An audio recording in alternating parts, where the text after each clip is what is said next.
Oh no, my muffins are flat. I forgot the baking soda. So what is baking soda? It's sodium bicarbonate.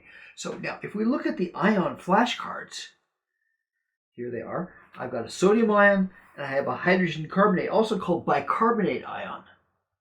So if we turn these over now and look at them, you can see that I've got a sodium ion, Na plus, and a bicarbonate ion, HCO3 minus. Well, one's plus, one's minus. You bring them together, adds up to 0. You can see that with the ion disk model. You see how it fits together? Na plus, so NaHCO3 is going to be the formula for sodium bicarbonate or baking soda. So now let's look at the chemical reaction that happens when those are actually baked. The bicarbonate then reacts with an acid in the form of buttermilk, lemon juice, yogurt, or even vanilla. Then it comes apart into the component ions, which then react together. You can see a hydrogen ion reacting with a bicarbonate ion to make carbonic acid, which then comes apart to make carbon dioxide, which inflates the muffin. So if you know anybody that is having trouble with science, bio, chem, physics, whatever, write help in the comments and share this.